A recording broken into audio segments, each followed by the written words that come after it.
Hello guys, Shivam Kumar है और मैं फिर से तहे दिल से स्वागत करता हूँ आप सभी का मेरे इस छोटे से चैनल में।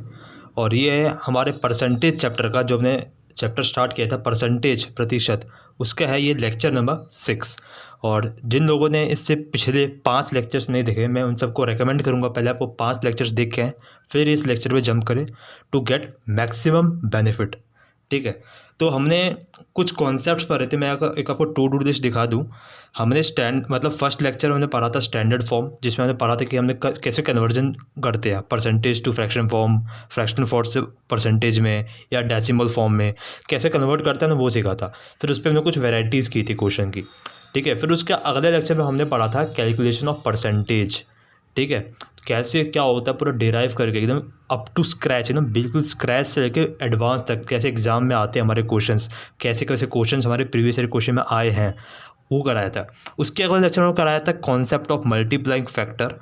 ठीक है, और अब हम कर रहे हैं और उसके बाद के 2 लेक्चर हमने क्वेश्चन प्रैक्टिस कराए थे। ठीक है, और ये क्वेश्चन प्रैक्टिस का ये तीसरा लेक्चर है। ठीक है, हमने इसे पिछले 2 लेक्चर में भी क्वेश्चन प्रैक्टिस किया है और उसके बाद भी हम आगे इसको फर्दर हम कंटिन्यू कर रहे हैं।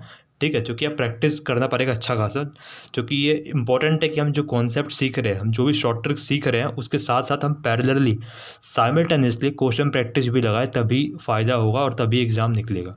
तो चलते हैं आज के क्वेश्चंस में, और आज हम देखते हैं आज कौन से न्यू वैराइटीज़ हम करने वाले हैं और कैसे बेस्ट अप्रोच के साथ हम क्वेश्चन करने वाले हैं। तो चलते हैं हमारे क्वेश्चन में। देखो, ये है आपका क्वेश्चन आपके हमारे सामने। ठीक है, देखो क्वेश्चन क्या बोल रहा है। क्वेश्चन बोल रहा है A is 25% more than B, ठीक है, and B is 40% less than C। If C is 30% more than D, then by what percent is A is less than D। अब देखो क्वेश्चन पढ़ के तो लग रहा है बहुत ही कन्फ्यूजिंग सा, है ना, कि मतलब A B से इतना परसेंट ज़्यादा है, B का लिंक कर दिया C में, C का लिंक कर दिया D में, और अल्टीमेटली वो D का लिंक वापस A में ही कर रहा है। ठीक है, अब इस टाइप के क्वेश्चंस में ना, मतलब देखो, अगर मैं आपको ट्रेडिशनल मेथड से कह रहा हूँ तो ट्रेडिशनल मेथड से मिनिमम 3 मिनट लगेंगे। ठीक है, अगर आपको समझाते जाऊँ करोगे आप तो कम से कम टाइम कंज्यूम हुआ 3 मिनट लगेगा। इस टाइप के क्वेश्चन को करने के लिए होती है हमारे पास एक शॉर्ट ट्रिक। आप उसको शॉर्ट ट्रिक बोल लो या एक तरह से एक बेस्ट अप्रोच बोल सकते हो, जो भी बोलना है बोल लो, लेकिन उस अप्रोच से हमारा आंसर जल्दी आएगा। हम देखें कैसे करते हैं।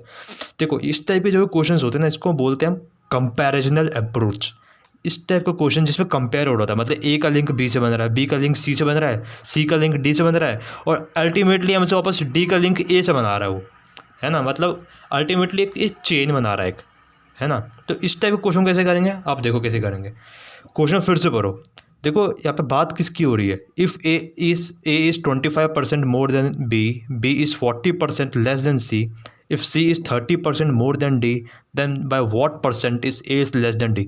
बेसिकली यहाँ पे 4 अननोन है, मतलब 4 फैक्टर्स, 4 टर्म्स है, A, B, C और D।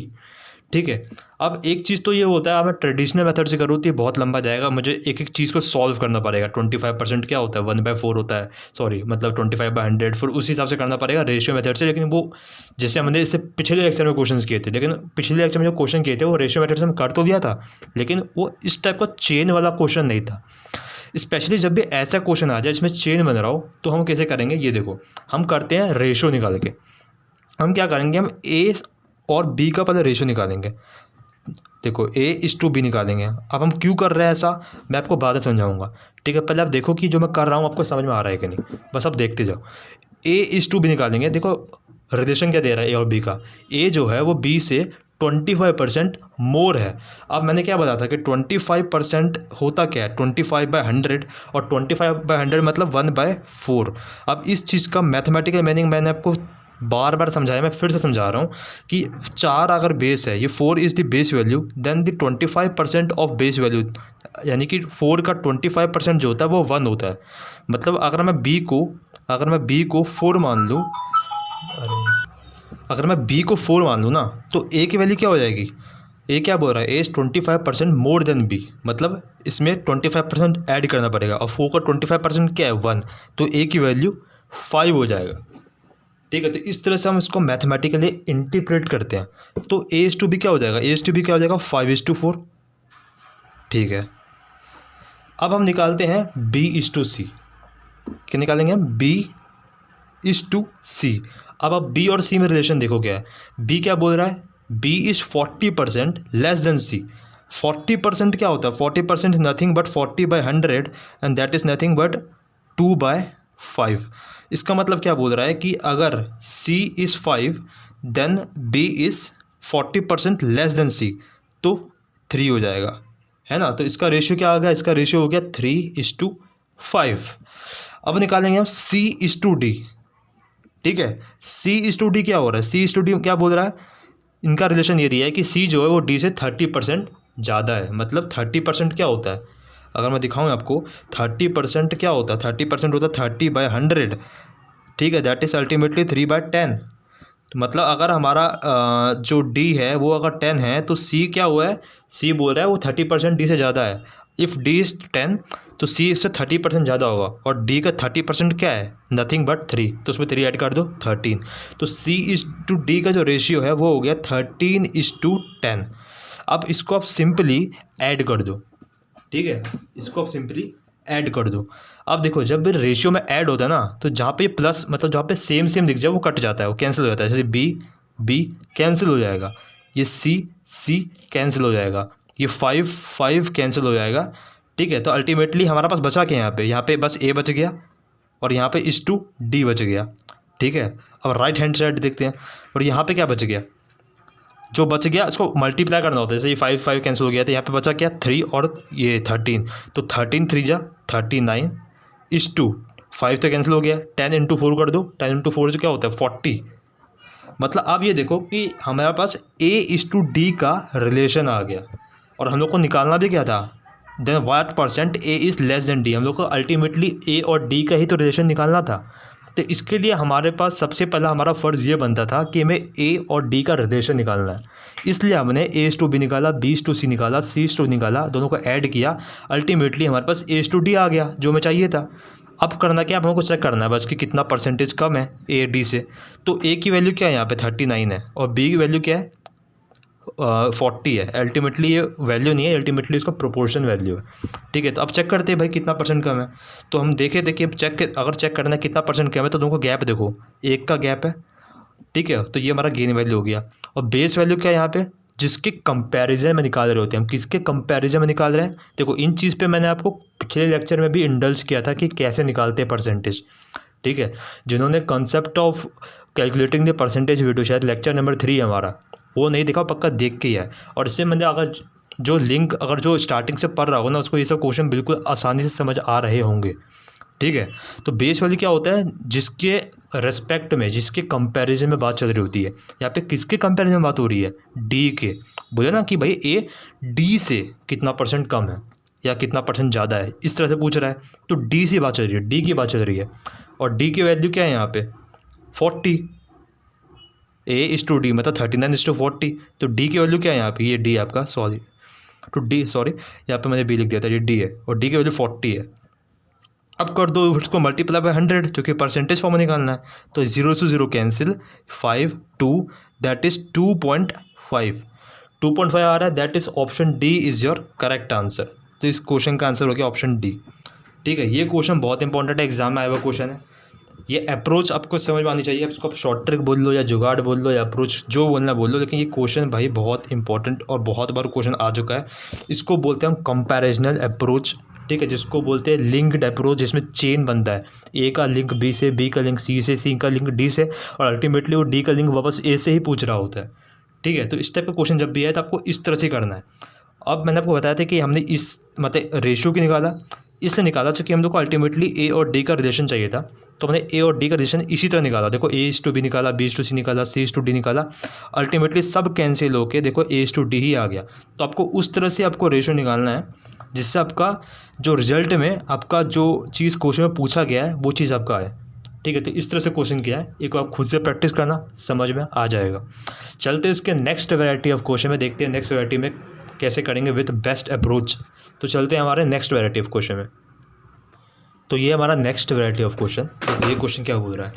क्वेश्चन बोल रहा है, if 60% of a number is 120 more than 20% of the number, then 28%, 28 लिखा हुआ है, then 28% of the number is less than 33:1/3% of the number by what? देखो क्वेश्चन क्या बोल रहा है, फिर से पढ़ो। इफ़ 60% ऑफ अ नंबर, मतलब कोई नंबर होगा, मान लो नंबर x है, तो क्या बोल रहा है 60% ऑफ नंबर, मतलब ऑफ x मान लेता हूँ, वो क्या बोल रहा है इस 120 मोर देन मतलब plus 120 more than 20% of the number, उसी नंबर का 20%, मतलब 20% ऑफ x। ठीक है, ये चीज़ हम लोग को गिवन दिया हुआ है। तो ये पूछ रहा है कि 28% of the number is less than by 33:1/3% by what number. ठीक है, अब ये चीज़ देखो, यहाँ पे ये क्वेश्चन गिवन है, इतना डेटा मेरे को गिवन दिया हुआ है कि 60% ऑफ अ नंबर जो है वो 120 मोर देन है 20% ऑफ द नंबर। तो ये चीज़ तो सेम ही है, मतलब अगर मैं 60% ऑफ एक्स है और ये 20% ऑफ एक्स है, इस 20% ऑफ एक्स को इस साइड ले जाओ तो कितना हो जाएगा, 40% ऑफ एक्स की वैल्यू 120 आ गई। ठीक है, मतलब एक तरह से हम बोल सकते हैं 40% जो है वो टेंड कर रहा है 120। अगर मैं निकाल दूँ यहाँ से 1% की वैल्यू, तो 120/40 that is nothing but 3%, sorry 3। अगर मैं 1% की वैल्यू निकालता हूँ तो 3 आ रहा है। सिंपल यूनिटरी मेथड लगाया और कुछ नहीं किया है। तो ये हम लोग को यहाँ से ये डेटा मिल जाता है। अब देखते हैं निकालने क्या बोल रहा है। ठीक है, था वो बोला कि देन बताओ 28% ऑफ द नंबर, मतलब उसी नंबर का 28% जो है वो 33:1/3% ऑफ द नंबर से कितना कम है। मतलब अल्टीमेटली क्या पूछ रहा है, 33:1/3% माइनस 28% की वैल्यू ही तो पूछ रहा है। तुम ध्यान से देखो क्या बोल रहा है। Then 28% of the number is less than 33:1/3% of the number by which number, मतलब 33:1/3% से 28% उस नंबर का कितना टाइम्स कम है। मतलब अल्टीमेटली हम लोग को यही निकालने बोल रहा है। ठीक है, अब देखो 33:1/3% में अगर मैं 28% माइनस करता हूँ तो क्या आ रहा है, 5:1/3% आएगा, है ना। 29, 30, 31, 32, 33, तो 5 का यहाँ पे गैप आ गया और ये 1:1/3 आ जाएगा। जिसको मैं बता दूँ, जिसको पता नहीं है, वो 1/3 की वैल्यू नथिंग, 1/3 की वैल्यू होती है हमारे पास 0.33 होती है। ठीक है, मतलब 0.33333 नॉन टर्मिनेटिंग होता है। ठीक है, तो जिसको ऐसा समझ नहीं आ रहा वैसे कर लो। ये 33:1/3 ना, इसका मतलब होता है 33.33333333 नॉन टर्मिनेटिंग होता है। उसमें आप 28 माइनस करोगे तो आपका 5.3333 आएगा, और 0.3333 का मतलब होता है 1/3। तो आप लिख सकते हो 5:1/3। क्लियर है, वरना आप सिंपल आराम से माइनस कर दो। 33 में 28 गया तो 5 और 1/3 एज इट इज़ लिख दिया। तो हम लोग को मतलब अल्टीमेटली 5:1/3% की वैल्यू निकालनी है। और 5:1/3% होता क्या है, ये मिक्स फ्रैक्शन फॉर्म है। अगर मैं इसको फ्रैक्शन फॉर्म में लाऊं तो ये तो आपको आता होगा सॉल्व करना, कि 5 को 3 से मल्टीप्लाई करो और उसमें ऐड कर दो, तो 16/3% बन रहा है। तो मुझे इसकी वैल्यू पूछ रहा है, तो 16:1/3% मतलब क्या है, मतलब लिख सकता हूँ 16/3 इंटू 1% लिख सकता हूँ मैं। ठीक है, तो 16/3 और 1% की वैल्यू 3 है, तो इंटू 3 कर दो, तो मल्टीप्लाई करो, तो दैट इज़ आंसर है 16। तो option D is the correct answer. ठीक है, तो ये भी वैरायटी बहुत आसान सा है। ठीक है, बहुत ही मतलब सबको ये स्टार्टिंग का जो डेटा जो हम लोग को गिवन है ना, अगर आपने उसको सही टर्म्स में लिख दिया तो आपका क्वेश्चन वहीं पे बन गया। इस क्वेश्चन में क्या था, 60% of the number is 120 more then the 20% of that particular number. तो बस आपको उसको मैथमेटिकली इस फॉर्म में लिखना था। उसके बाद तो बस आपने यूनिटरी लगाया, 20% को इधर लिख लिया तो 40% बन गया, और 40% से आपने 1% निकाल लिया, और बस फिर जो निकालना था उसमें उन्होंने वो यूज़ कर लिया। तो इस तरह से बस ये एक बेसिक सा क्वेश्चन था, बट क्वेश्चन आ चुका है। चलते हैं इसके नेक्स्ट वैरायटी ऑफ क्वेश्चन में, देखते हैं अगला वैरायटी कैसा है और कैसे उसको हम बेस्ट अप्रोच से कर सकते हैं। तो चलते हैं इसके नेक्स्ट वैरायटी ऑफ क्वेश्चन में। तो ये हमारा देखो अगला वैरायटी ऑफ क्वेश्चन। ठीक है, देखो बहुत ही इंटरेस्टिंग क्वेश्चन ये भी है। क्वेश्चन क्या बोल रहा है, if 25% of half of X is equal to 2.5 times the value of 30% of 1/4 of Y. ठीक है, then X is what percent more और लेस देन वाई। तो ऑप्शंस आर दिस। फिर से पढ़ो क्वेश्चन, और इस बार क्वेश्चन को ब्रेक करके मैथमेटिकल फॉर्म में जो गिवन डेटा है उसको इंटरप्रेट करो। ठीक है, उसको इंटरप्रेट करो क्या गिवन है हमारे पास। If 25% of half of x. देखो इस टाइप का क्वेश्चन जिसमें जब भी कंपैरिजनल अप्रोच होता है, मैंने जैसे इससे पिछला क्वेश्चन करा है, जो सबसे पहला क्वेश्चन करा है, जिसमें जो आपको डेटा गिवन होगा ना वो कहीं ना कहीं इंटरलिंक होगा किसी दूसरे डेटा के साथ, और कोई दूसरा डेटा इंटरलिंक होगा किसी तीसरे डेटा के साथ।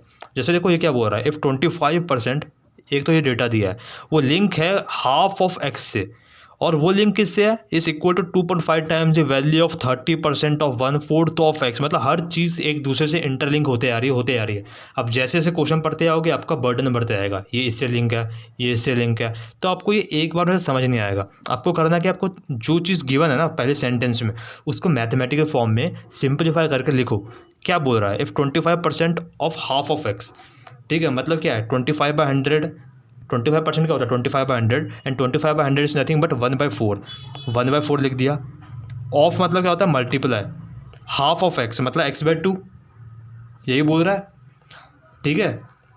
अब आगे देखो, इस इक्वल टू लिख दिया, ठीक है, इस इक्वल टू 2.5 टाइम्स, 2.5 मतलब क्या हो गया 25/10, टाइम्स मतलब मल्टीप्लाई होता है। The value of 30%, 30% is 30/100, of मतलब होता है मल्टीप्लाई, 1/4 मतलब 1/4, ऑफ मतलब होता है मल्टीप्लाई वाई, ठीक है। बस इतना गिवन है।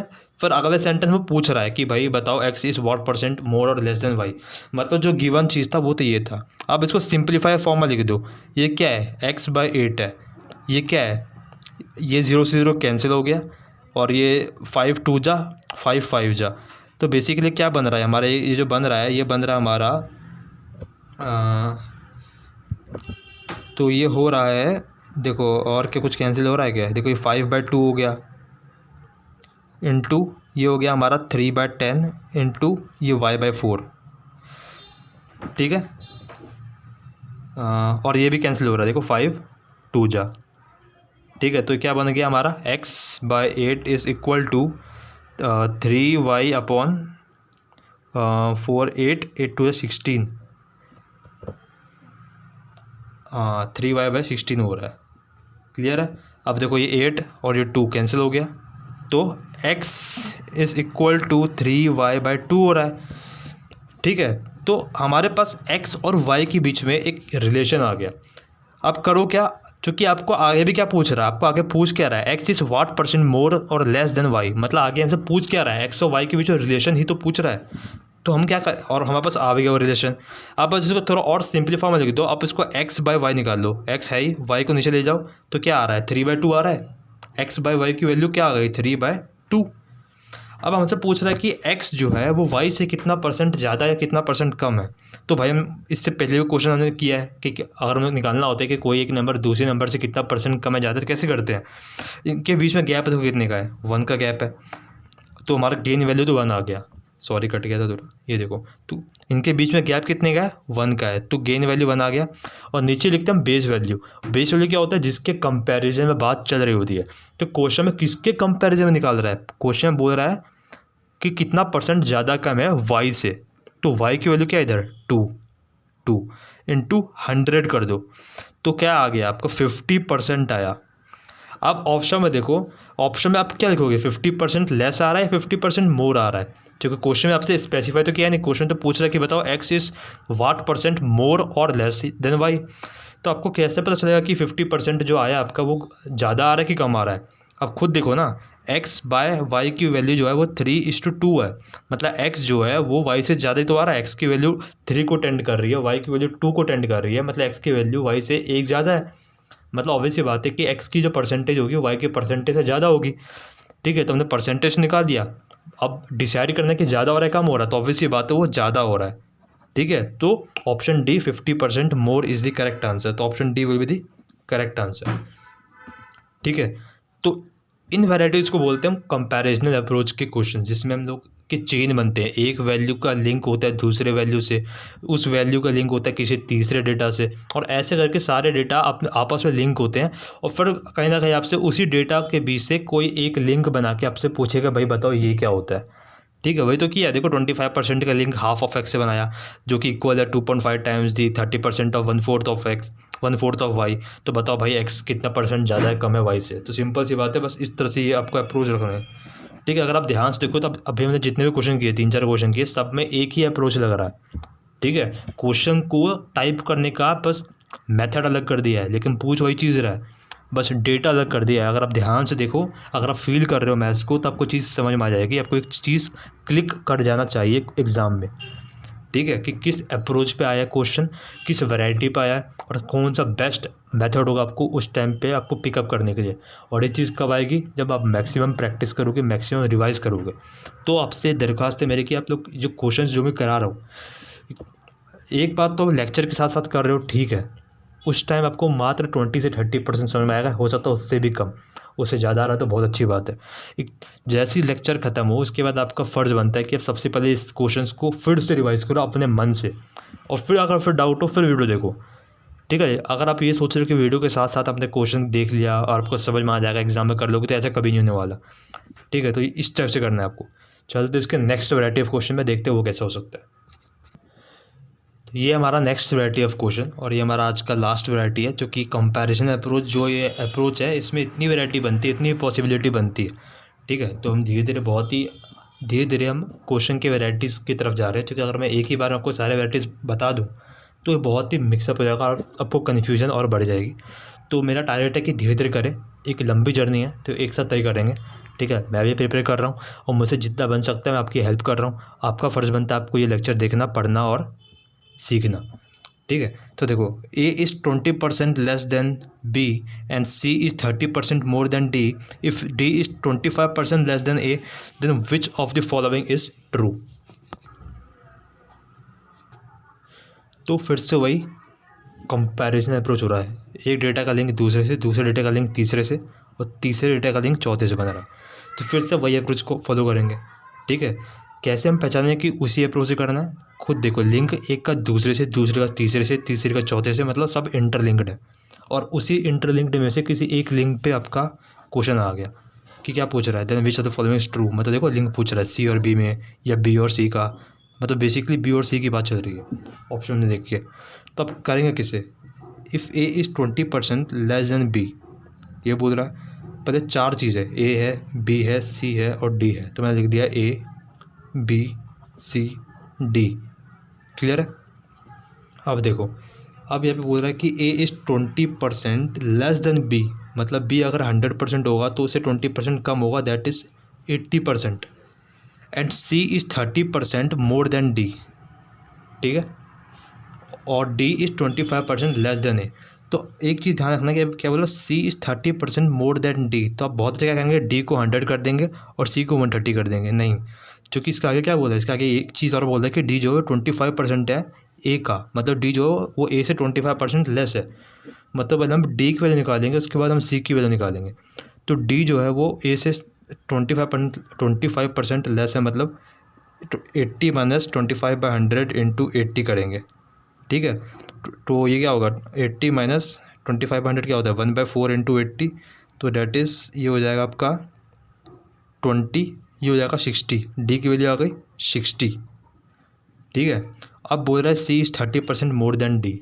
तो अब सी क्यों निकालेंगे, तो 60 से 30% ज़्यादा है, मतलब 60 इंटू 30/100। तो 0 से 0 क्या, ये गया, तो ये हो गया आपका 78। ठीक है, अब बोल रहा है कि then which of the following is true. अगर हम ऑप्शन में देखें तो बी और C, B C, B C, B C, मतलब बी और सी का बीच में ही गेम चल रहा है। मतलब इसको इग्नोर करो, इसको इग्नोर करो, अब बी और सी पे ही मेन फोकस डालो आप। ठीक है, बी इज़ 100, सी इज़ 78। तो दोनों के बीच में रिलेशन पूछ रहा है। तो मैंने देखा कि अगर मैं बी से सी में जाता हूँ तो ये 0.78 टाइम्स ही तो इंक्रीज़ हो रहा है। बेसिकली इसका मल्टीप्लाइंग फैक्टर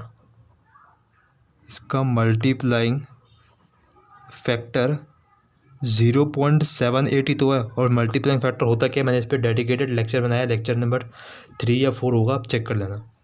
ठीक है, तो 0.78, मतलब इस चीज़ से मैं लिख सकता हूँ कि जो सी की वैल्यू है वो 0.78 टाइम्स ऑफ बी नहीं है क्या? खुद देखो, सी की वैल्यू क्या है 78 और 0.78, और बी की वैल्यू क्या है 100। मतलब ये 100 आ गया, ये कैंसिल, तो 78 = 70, मतलब जो हमारा रिलेशन बन रहा है सी और बी के बीच में वो ये है, C is equal to 0.78 times of B. तो देखते कौन सा ऑप्शन है, ये वाला option B, C is equal to 0.78 times of B. So option B is the correct answer. तो इस तरह से ये वैरायटी ख़त्म होती है आज की, और आज हम यहीं पे लेक्चर को ख़त्म करने वाले हैं, रैप अप करने वाले हैं। तो आज जो बेसिकली हमने सीखा, अगर मैं आपको मतलब इन शॉर्ट में आपको समरी दूँ उसका, कंपैरिजनल अप्रोच सीखा, जिसमें हम देखते हैं कि जो क्वेश्चन में जो डेटा गिवन होता है वो इंटरलिंक होता है। मतलब एक डेटा का लिंक दूसरे डेटा से होगा, दूसरे का तीसरे से, तीसरे का चौथे से, और आपसे जो पूछ रहा होगा वो चौथे और पहले या चौथे या दूसरे के बीच में बात चल रही होगी, मतलब उसी डेटा में से आपको कुछ निकालने को बोलेगा। ठीक है, तो उस टाइम करते कैसे हैं आपको बताया मैंने। ठीक है, सबसे पहले क्वेश्चन मैंने जो शॉर्ट ट्रिक यूज़ किया था वो सबसे इंपॉर्टेंट था, और उसके बाद जो ये वैराइटीज़ में जो हमने ये अप्रोच यूज़ किया कि कैसे हम अप्रोच को करते हैं, वो आपके सामने मैंने समझाया आज। तो आई होप आपको समझ में आया होगा।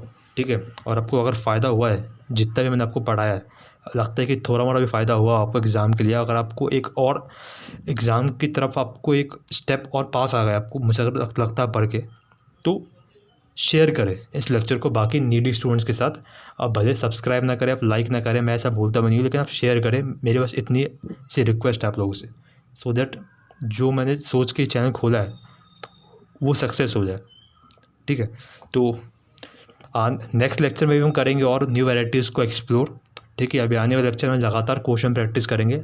ठीक है, मैं चाहूँ तो करा सकता हूँ आगे और कौन मतलब न्यू कॉन्सेप्ट पे जा सकता हूँ, लेकिन मैं चाहता हूँ एक बेटर अप्रोच हो, एक बेटर प्रैक्टिस हो कॉन्सेप्ट क्लैरिफिकेशन के साथ। ठीक है, तो मिलते हैं नेक्स्ट लेक्चर में।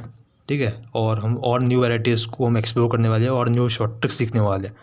ठीक है, तो कल मिलते हैं, कल का लेक्चर 7 में, और करेंगे और क्वेश्चन प्रैक्टिस एकदम जम के। ठीक है, तो करते हैं आज का लेक्चर ये पे ख़त्म, और अगर थोड़ा सा भी फ़ायदा हुआ हो तो लेक्चर को शेयर ज़रूर करें। ठीक है, शेयर करने से ही जितने ज़्यादा बच्चे जुड़ेंगे उतना ही मेरा मोटिवेशन और इंक्रीज़ होगा, इतना ही मैं और एंकरेज होऊंगा न्यू लेक्चर्स को और लाने के लिए, जो कि मैं खुद एक स्टूडेंट हूँ। आप समझ सकते हो कि मैं खुद एक मतलब एक इस एग्ज़ाम की तैयारी करता हुआ एक स्टूडेंट हूँ, जो कि पेड कंटेंट से पढ़ रहा हूँ, और उस पेड कंटेंट से जो भी कुछ सीख रहा हूँ वो मैं इधर आपको फ्री में पढ़ा रहा हूँ। ठीक है, तो आप समझ सकते हो कि मतलब मेहनत लगती है। अगर कोई इंसान मतलब अपने प्रिपरेशन टाइम में से कुछ घंटे निकाल कर आप लोग को डिवोट कर रहा है, ठीक है, तो उस चीज़ को आपको वैल्यू करनी है। तो ठीक है, आज के पे ख़त्म करते हैं। तो खुश रहिए, अपने माता पिता का ध्यान रखें, उनका सेवा करें, और उनके सपनों को दिन रात एक कर दे, एक करने के लिए। ठीक है, तो जय हिंद, थैंक यू।